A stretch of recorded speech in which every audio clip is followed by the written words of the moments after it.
smoking ban, to ban or not to ban. Rishi Sunak is considering this, banning smoking for future generations by, in a little sneaky way, gradually raising the age people can buy cigarettes.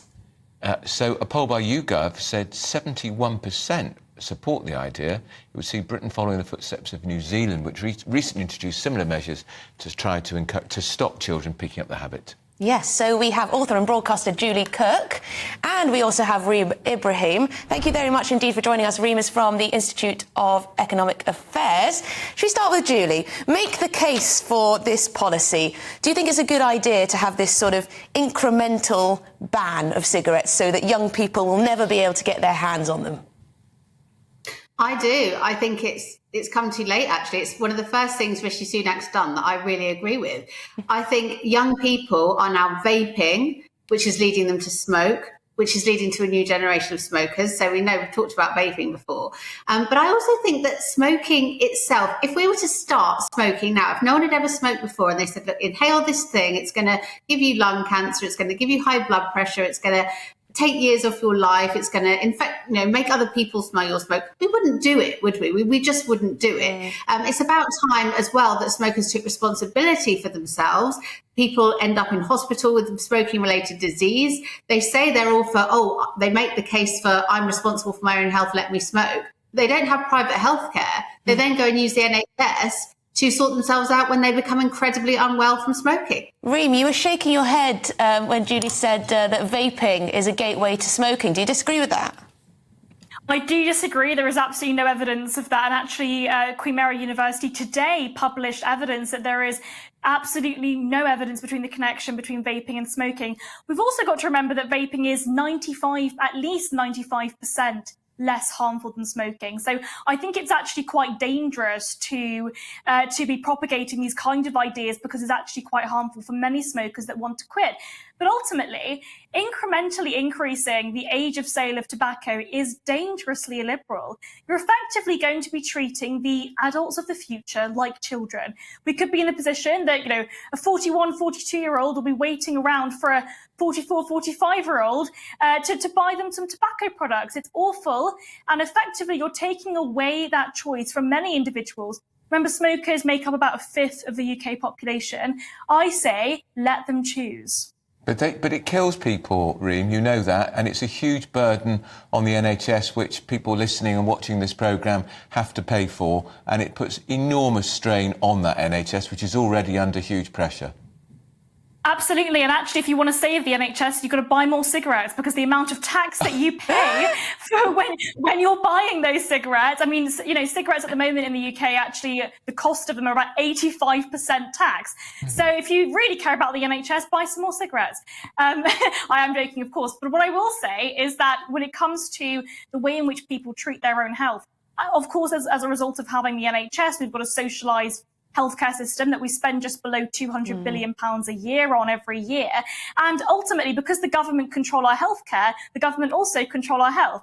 So that means that it won't just be smoking. The public health zealots will come after and attack our junk food or the amount of sugar that we have in our Coca-Colas. Ultimately, what this road down the nanny state does is it means that the government will continuously try and control how you live your life.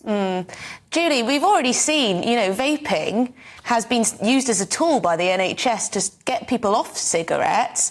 Now you've got the public health lobby talking about, not just bans on disposable vapes, but banning vaping with, they use horror stories of cases where people have been badly impacted to then say we should ban the lot.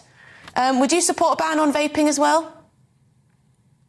I would support a ban on vaping in people under a certain age, yes. I mean, I think this is, as we've said before, this is a new, but children are buying them. I mean, that's the thing that I've talked about this before. They're aimed at kids. We know this. They've got bright colours, bubble gum, all the rest of it. It's cynical to say they're not aimed at kids, because they really are aimed at kids.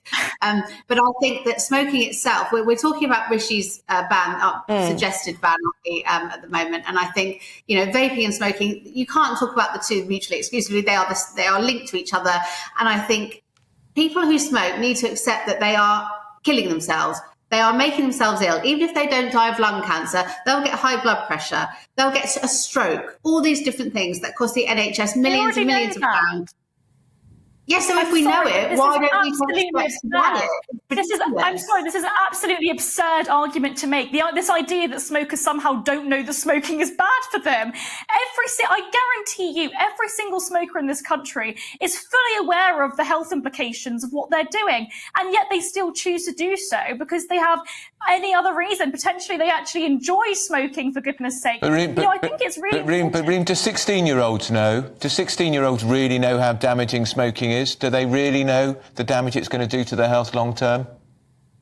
Absolutely, they do. But at the moment, when we're thinking about this incremental increase in the age of sale of tobacco, what that would look like is treating adults, treating those individuals that are over the age of 18 like they are children.